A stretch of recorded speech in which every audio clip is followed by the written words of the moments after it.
Destiny of a Savior by Famous Fault. Chapter 10. Horrible Places. Mr. Akita, his former gym teacher, had always disliked Ryo. Why? Ryo had never been quite sure. He might not have been an elite sportsman, but his physical skills had never been that bad.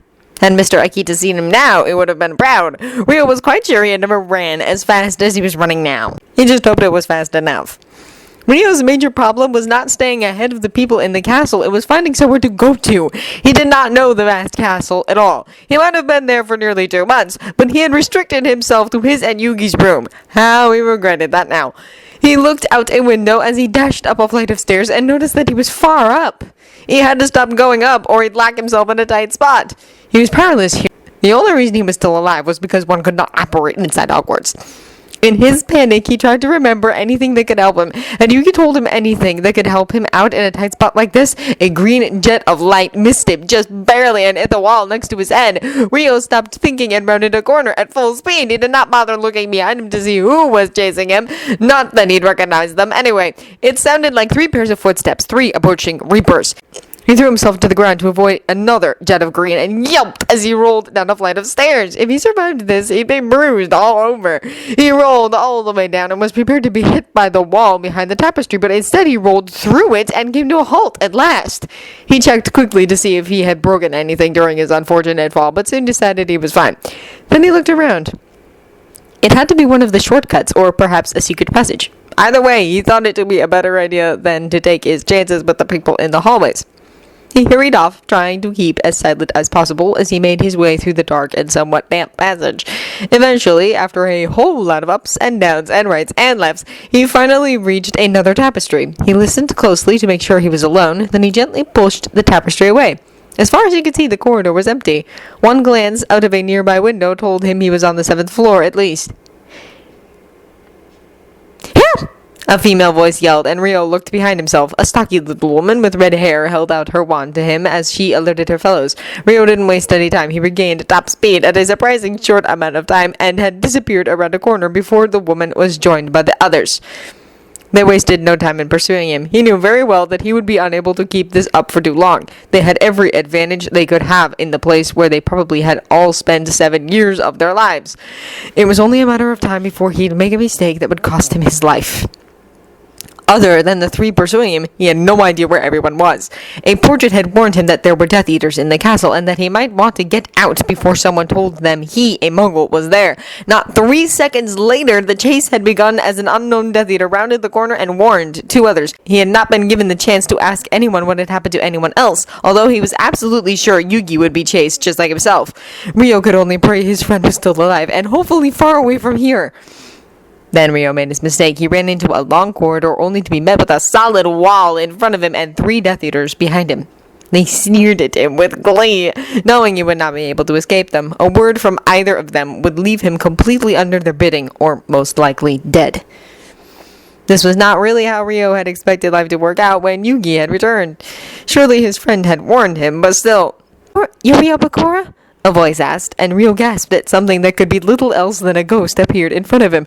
Ryo just nodded. "Follow me," she ordered as a little man with black hair and a ridiculous orange bow tie zoomed past them. He was holding a very pointy sword and did not hold back as he tried to grate Ryo's pursuers. The Death Eaters screamed and forgot all about Ryo. They tried to curse the flying man who was, unlike the ghost in front of Ryo, solid-looking but just as unaffected by the curses. When they realized that what they were doing was futile, they turned around and ran!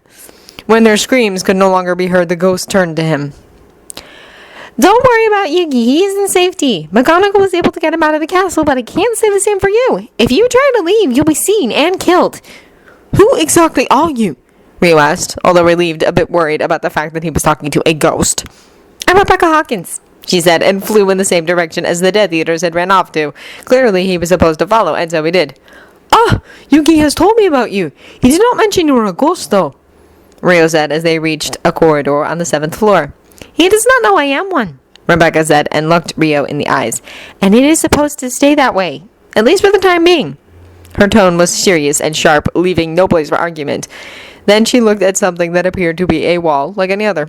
"In here you're safe. Behind this wall is the Room of Requirement, also known as the Come and Go Room. I don't know everything about it, but basically, when one is really in need of something, a room appears with whatever is required. Therefore, the name. You need to walk past 3 times and think, I need a place where no one who wants me harm can find me. The room will make sure you won't be found. 2 months ago, Rio would have said that it was impossible. Now he would not even question it. He did like Rebecca told him and focused, thinking exactly what she had told him. Like promised, a door appeared. Rio opened it carefully and was met by an empty room with bare walls. It's not directly homey, but at the moment it is safe. You can just thinking something in style with, I need something to sit on, and you'll get a chair. I'll send Dobby up here with food. He's reliable, Rebecca said and attempted to leave. Wait! How long will I have to stay here? He asked her quickly before she could disappear. She turned back to him with a frown. I have no idea. I'm sorry. As you see, next year will be quite different from what anyone is used to, so... A while, Bakura. I'm sorry. Perhaps you will have to share this room with others soon. Hogwarts isn't safe anymore. Then she left. Would he really be locked up in this room for an undecided period of time? It was an uncomfortable foresight. With the current situation, it could be years before he could leave the castle. He felt like a prisoner, and actually he was. Even the room looked like a prison cell from medieval times. Though Yugi had told him that the Slytherins lived in the actual dungeons, he could, for the love of whatever god, not understand why anyone would willingly live in the dungeons. He really did need something to lay down on. A mattress appeared at once, for some reason increasing the feeling of a prison. He sighed heavily and sat down on it. Well, Rio thought to himself, bugger!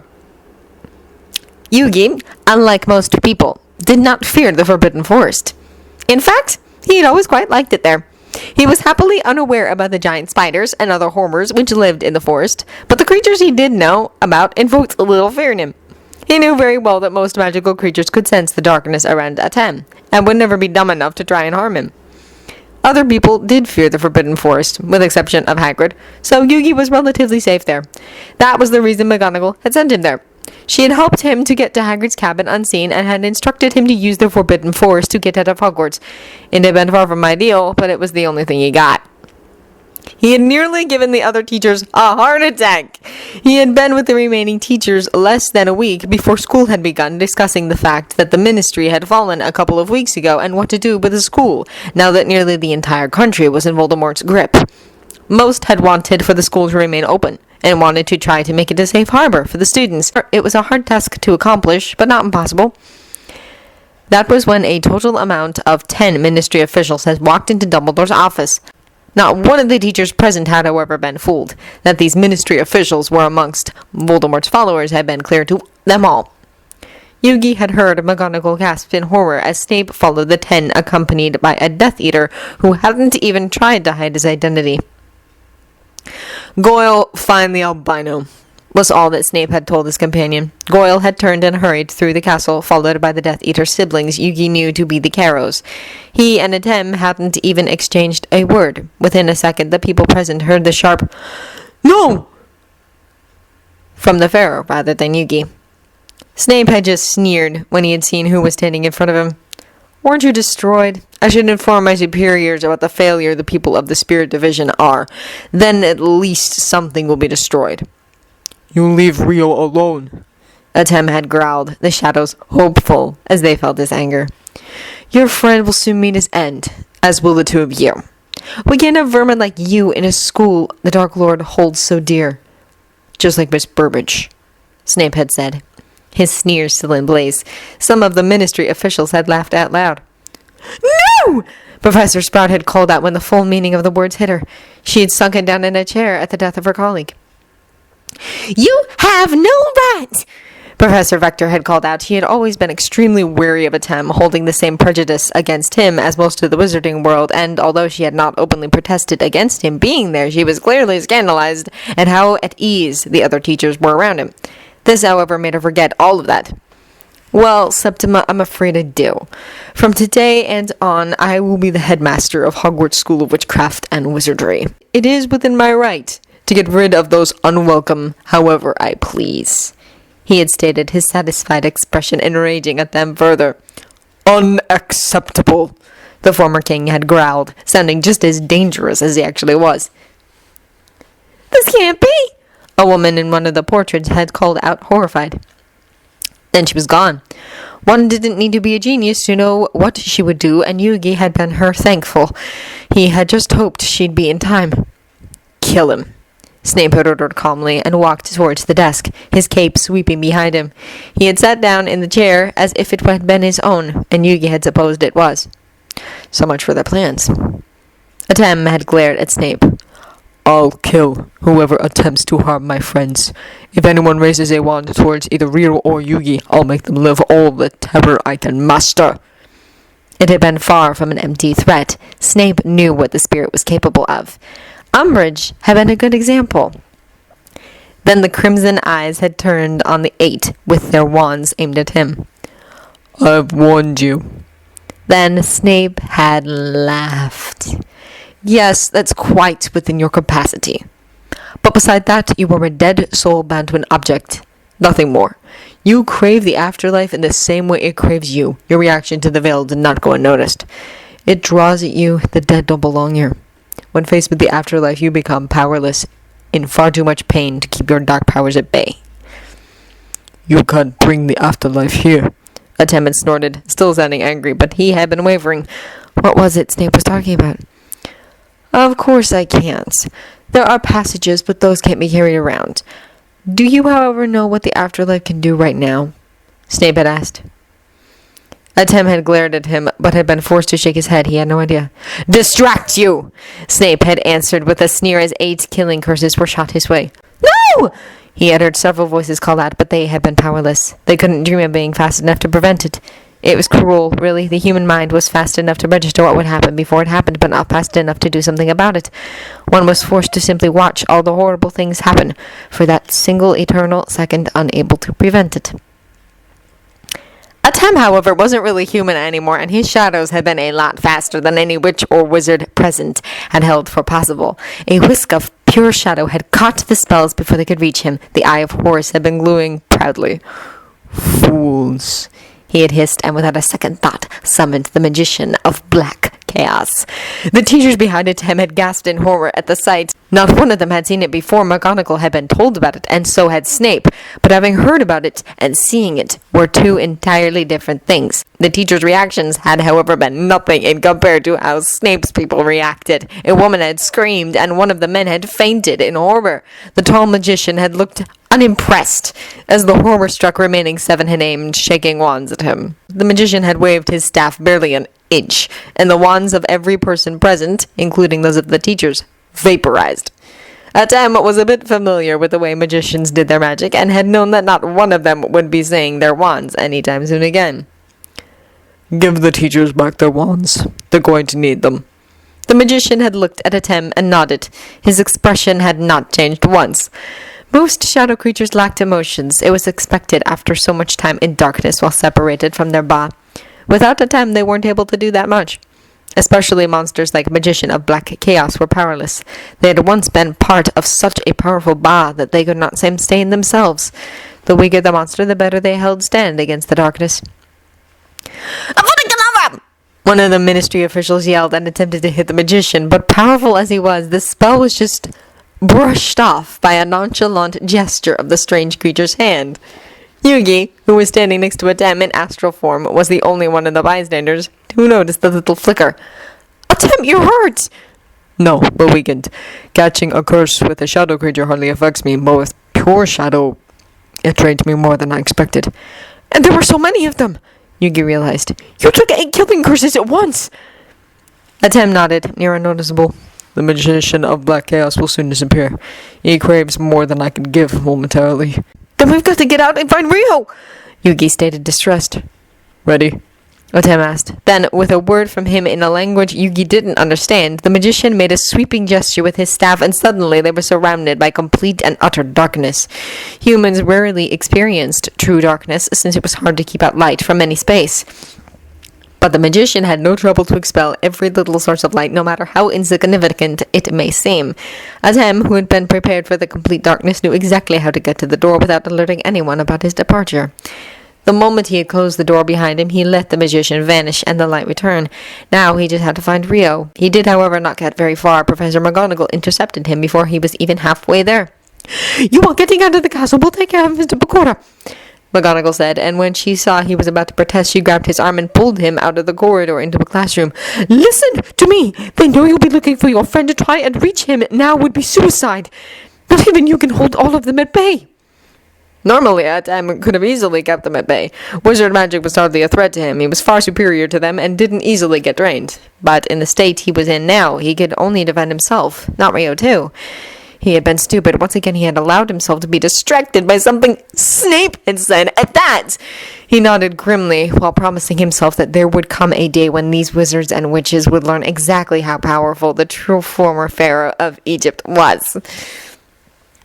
Taking several handy shortcuts, they reached the grounds and from there had made their way to Hagrid's cabin. McGonagall had bid him goodbye and wished him luck. I hope I'll see you again when this is all over. The both of you. Atem was slightly taken aback. Although most people at Hogwarts tolerated him, they did not treat him as friendly as Yugi. It was understandable and something he had accepted a long time ago. The same, Professor McGonagall. Promise me you'll take care of Rio. Promise me that when you come back, you'll tell me about the two of you. The truth, she replied with a glimmer, reminding a bit of mischief in her eyes. It fitted strangely well on her stern face. Deal, Atem said and retreated to his soul room. Thanks, Professor, Yugi said, and had smiled at her before dashing off into the Forbidden Forest. It had not taken long before he was unsure if he was still heading in the right direction. When he had entered, he had simply thought about getting away from the school, and all he had done was walk forward. The way the trees grew made it, however, hard for him to make out if he was still going in the right direction, or back towards the grounds. Do you still know where we were going? Yugi asked Atem as he looked around. Truth be told, the forest looked the same regardless where they were. No, I've not been paying attention, Atem said, sounding slightly alarmed. Well, only one thing to do about it. To walk through the forest is nearly impossible anyway. We'll fly, Yugi said, and smiled. He looked behind him in the approximate direction of where he thought the school was. I just hope Rio will be fine. We'll have to trust McGonagall, Atem said while trying to figure out how Yugi intended to fly. Yugi nodded and picked up a wooden stick from the ground. He broke it in two, creating a sharp edge at both pieces where they had broken. He dropped one of them, then closed his eyes and pulled the stick over his lower arm. Rah! Yugi, why would you do that? Atem called out in utter surprise and horror as he saw the blood drip down to Yugi's arms and then to the ground. Don't sound as if I've lost my mind, Yugi muttered, a bit insulted. The Thestrals won't come if they don't smell blood. Right now my blood is easiest available to me. It's just a shallow cut. True as that may be, it did not take away the fact that Yugi had nearly given Atem a seizure, which was saying something since he was already dead, doing what he did. It had been extremely un-Yugi-like, and not a little scary. It had, however, been effective, Atem noticed, as several Thestrals appeared between the trees. Atem shook his head as he understood what Yugi meant with flying. Thestrals were fast, and would without a doubt be able to get them out of the Forbidden Forest. He had, however, not even sure on where Yugi was planning to go. Yugi mounted the predator horse as Atem inquired as to where they were going exactly. Well, I don't think Snape will let any of the teachers leave the school. No one knows what state the school is in. People will want to know that Hogwarts, too, is under Voldemort's control. Many will not want to send their children to school anymore. I think we better inform someone about it, especially the Muggleborns. Peter and Dean to start with. It was impressive how fast the Thestral flew. Within less than an hour, it landed in the slums of Portsmouth, at the very south of Britain. Yugi was surprised to see the surrounding. It was a classical slum. A drunk glared at Yugi before hurrying away. How was it that it were always the people deemed at the very bottom of society that noticed the dark aura around him? The Thestral flew off, leaving Yugi standing in front of a door where only one hinge was still holding it up. Should I? Atem asked. It was impossible to tell what would meet them behind that door. Are you up to it? Yugi asked cautiously. I've mostly recovered, yes, Atem answered, not giving exactly the answer Yugi wanted to hear. But they both knew that regardless of how drained Atem was, he would always be more capable of dealing with threats than Yugi. Atem took control before gently pushing the door open, prepared for anything. He would not let himself be distracted this time. It would be unforgivable if he fell for a cheap trick 2 times in one day.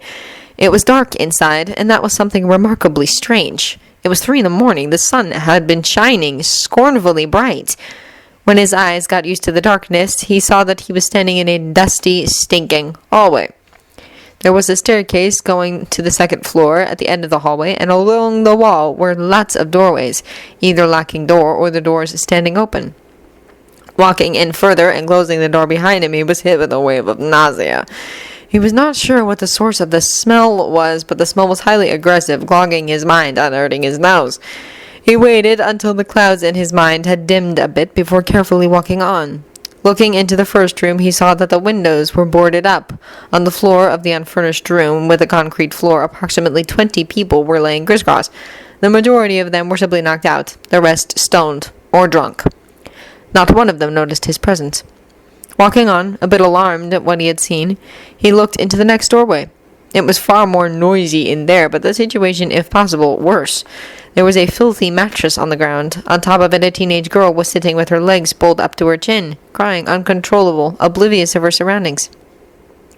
In a corner, a woman was sitting, holding an infant in one arm, and in the hand of the other, a bottle of... It could have been anything.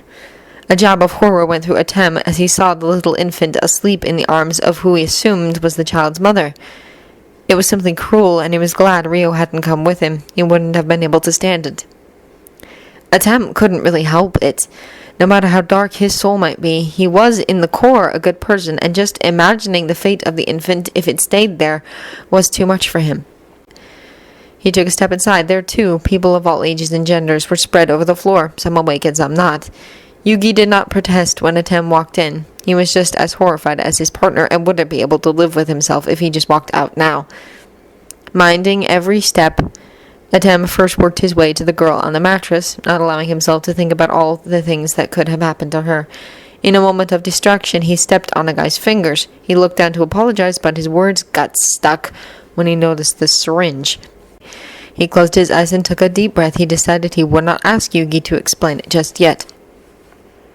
Hey, he said softly, trying to sound as friendly as he could when he reached the girl. He kneeled down so that he reached her level and waited for her to reply. When she didn't, he carefully reached out a hand and touched her shoulder. On that, she reacted. She recoiled violently and looked at him with frightened eyes red from crying. don't worry. I don't want you any harm, he said, reassuring. Do you need any help? Are you a cop or what? She asked and looked at him, her fear changing to distrust and hostility. She clearly didn't seem to believe it was a cop, but also knew he did not belong there. Or from social services, or whatever it's called nowadays. Oh, shut up, Des! A man said who was standing against a wall, not entirely sober. Look at him, he's no cop and not a social worker. Besides, they may have stopped looking for you long ago anyway. No one really cares for a runaway orphan. You just made another spot available to put away some miserable kid. Then the man picked up something reminding of a cigarette, which highly likely contained something stronger, and lighted it. Des glared at the man, but did not oppose him. Clearly she had heard that before. It also put Atem at loss as to what he would do. Take this little word of advice, the girl hissed, turning to him. Leave before you get robbed and killed. Or worse, don't tell anyone I'm here. He's not leaving, the woman with the bottle said, and smiled at Atem, showing a row of bad and yellow teeth. I'm sure he'd like to try some of this, she continued, and stood up, simply dropping the infant from her arms, leaving him plummeting down to the floor. A fall of a meter, insignificant for most adults, but probably fatal for an infant. Atem reacted instinctively. Soitsu caught the child before it could hit the concrete floor. The shadow creature put the infant down gently, then looked at Atem for further orders. Atem just nodded at him in gratitude before dismissing him. No one had noticed the little accident, and the child simply slept on. Atem sighed silently in relief, but also horror. Then the woman waved something in front of his eyes, something that resembled a stamp with a pattern on it that would make him dizzy if he stared at it for too long. Try it, she said. I'm sure you'll like it. Don't! Yugi called out before Atem even had a chance to react. Naturally, Yugi's warning was overdue. There was no chance the spirit would take anything from these people. It's LSD! Yugi clarified.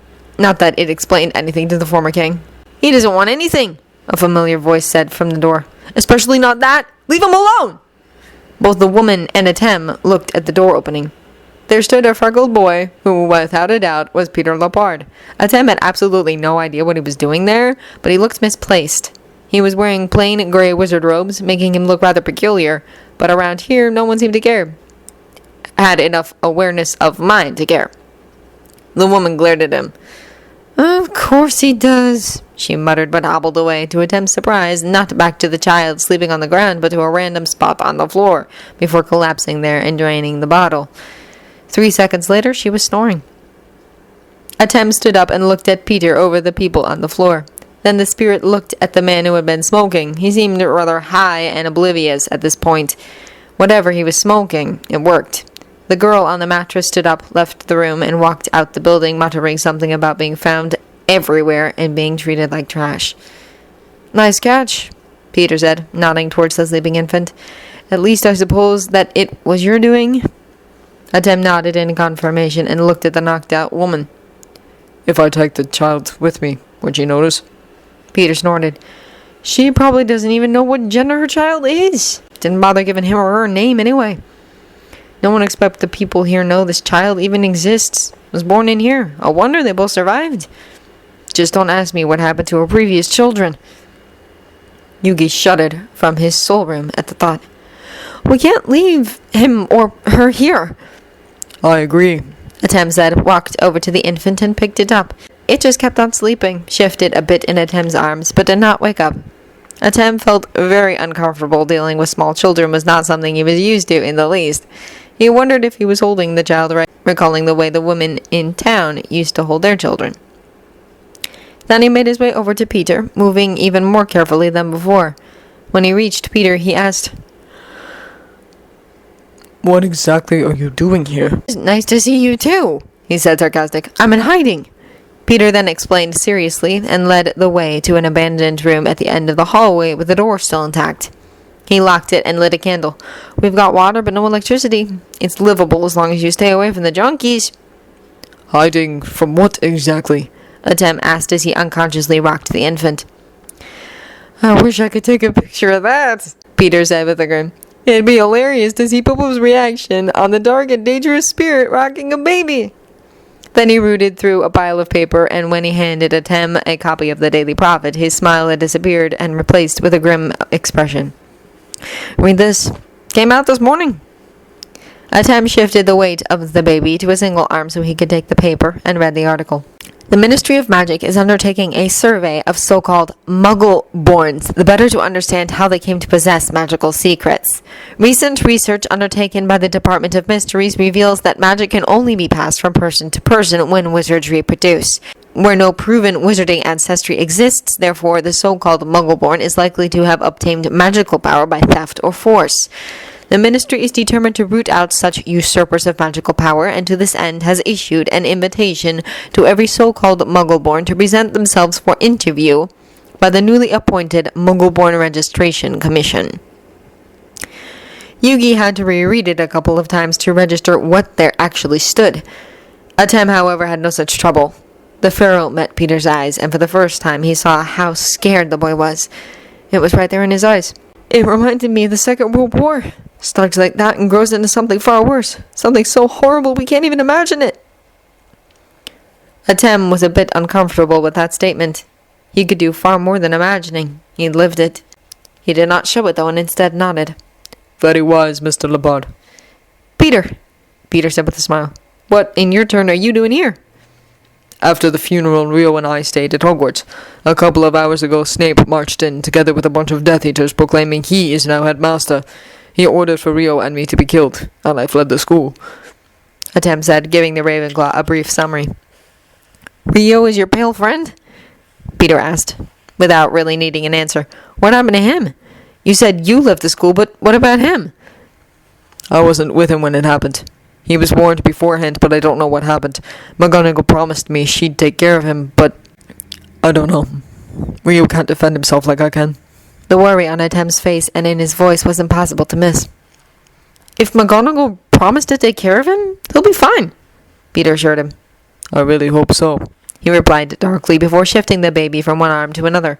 Actually, it was far easier to hold the infant than he had thought at first, almost natural. Human nature, he supposed. Anyway, how did you find me? Peter said, changing the topic, asking a question he really needed an answer for. Ancestral brought us here. Atem explained briefly. We wanted to warn you to not return to the school, but apparently it doesn't really matter. I don't think I'm allowed to return to the school anymore. I'm sure that is part of the interview, Peter stated. Do you have any idea what happens to those who are called in for an interview or any other news? It is hard for me to get by the Daily Prophet, he explained. Actually, I think you're a bit too early. I think we'll have to wait and see to get to know exactly what is happening. Atem sighed. Though I think it is best for you to stay in hiding a little while longer. You were in the ministry, and that won't work to your advantage. Do you know the whereabouts of anyone else? Dean and Trace are on the run. They have no intention of returning to the school, and they keep moving at all times. I'm relatively safe here as long as I don't use magic. They, of course, are already rid of the trace mark, so it's slightly easier for them to move. I just have to rely on slums like these, and hope no one finds me. You gave me quite a scare, Peter said, convinced it was okay to tell the odd spirit that. I see. Wise of them. If you want, I can provide you with information safely. No one will be able to trace my methods to you. Actually... Atem concentrated for a moment, and then the Tricky appeared in the dark room. This is the Tricky. Atem explained as Peter with wide eyes took in the magician with the cape and a question mark where a face should have been. He will stay with you, and since he's a spellcaster, mislead anyone who tries to find you, as well as provide you with information on what is going on in the wizarding world. Is he capable of all that? Peter asked incredulous as he watched at the rather freaky creature. Won't it weaken you or something? No, not me. You would be killed by the sheer effort of keeping him in this realm, but I'm so accustomed to them that it won't even affect me. In addition to that, differing from wizard magic, the shadow creatures can think for themselves. The only thing I need to do is provide him with energy. Atem had told the truth. As long as they were creatures, it would not take him much effort. The shadows were a good match with his dark ba, and that empowered them easily. Before either of them could say anything more, the baby woke up. There was no denying Atem panicked a bit at that. Carrying around a sleeping infant hadn't been all that hard, but what to do with an awake one? The most powerful being in Britain, and you are alarmed when a baby wakes up, Peter said with a raised eyebrow. Atem glared at him and muttered something Peter didn't really catch. Then the baby opened his eyes, and to Atem's shock, they were all white. He's blind, the former king stated as the baby did something that resembled stretching. Not surprising, Peter said harshly. Why? Atem asked as the child's hand grabbed a blonde bang and pulled at it with surprising strength. He grimaced and took the baby's hand, gently removing it from his hair. She drank when she was pregnant. It was to be expected that there would be something wrong with him or her. Alcohol damages unborn children a lot since it destroys the cells. I suppose the alcohol prevented him, or her, from developing any eyesight, Peter explained. The problems might increase as he or she grows older. I don't want to say it. Can you just check what gender? Peter then asked, annoyed. Then we can also give a temporary name. Atem, who understood Peter's frustration, did so. Well, for now we'll call you Joe, after a friend of mine, unless anyone has protests against that, Atem said and looked at Peter. Peter shook his head, and in the back of his mind he got approval from Yugi. How old is he? Asked the Ravenclaw. About 6 months, Peter answered. I know a bit about children. I have a cousin a little older. She was about this age when I met her during Christmas last year. Though I suppose that most rules will not apply to Joe, considering the circumstances. What rules? Atem asked, removing a hand from his bangs a second time. Little as he might be, he was fairly strong. Well, start recognizing individual faces. Though he's blind, so... Yeah. Anyway, he'll start reacting on sounds and try to mimic them. Learning to crawl and start moving or more. Mostly things like that. Learns to grasp things, and so... Peter explained. Then he shrugged. I don't have much with kids, but my aunt couldn't stop talking about her darling little child. I can't say infants are my area of expertise. Yugi's better with things like this. Atem said, once again removing the child's hands from his hair. Don't do that, he growled and looked at the baby, who, to his surprise, showed a wide smile. In what kind of weird situation did I end up? Atem asked himself with a heavy sigh as the baby beamed at him. I admire you for your efforts, Yugi said, and Atem could hear Yugi laughing. At least one of them was amused. You're a lot better than me with things like these, Atem growled. You're the one who caught him, Yugi said, having far too much fun to relieve his partner from his distress. So, now that you are hunted by Death Eaters and have a handicapped infant to take care of, what exactly are you going to do? Peter asked. Find Tracy and Peter. Then it depends on what happens from now. One way or another, I need to get Rio out of the school without getting us both killed, and then I have to see what I can do in order to help those who Voldemort will target. Atem said they had long since decided that they wouldn't idly stand by while Voldemort was reigning with tyranny. And all that with a child to take care of? Peter asked, skeptical. Perhaps you should drop him off at an orphanage or something? So that he ends up like that girl, Des? Atem said with a disgusted tone. There must be better options. Peter shrugged. If you say so, I wouldn't know. Whatever you do, don't sell this place out. Oddly enough, these people are best off like this. They are far too long gone for rehabilitation, and at least in here, they are somewhat protected. It's not a pretty thing, but it's the only thing they've got. Say you found him on the doorstep or something. Atem nodded.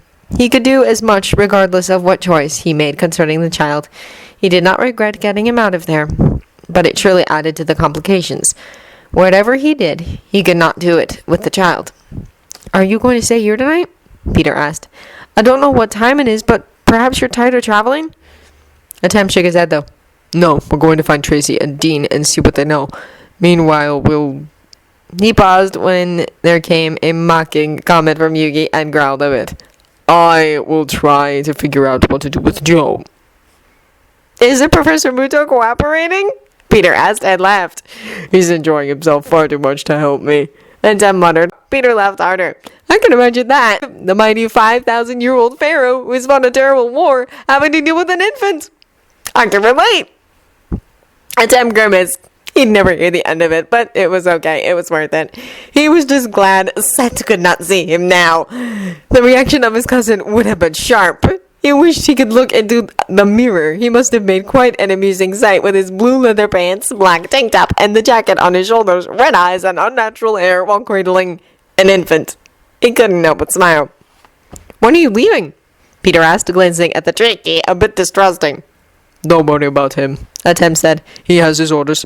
He protects you when required and gathers information for you from a bit of everywhere. The Daily Prophet, from me, and whatever other sources might service during the time coming. Most shadow creatures are agreeable when treated fairly. All right, Peter said and looked at the tricky. Welcome to this forsaken building.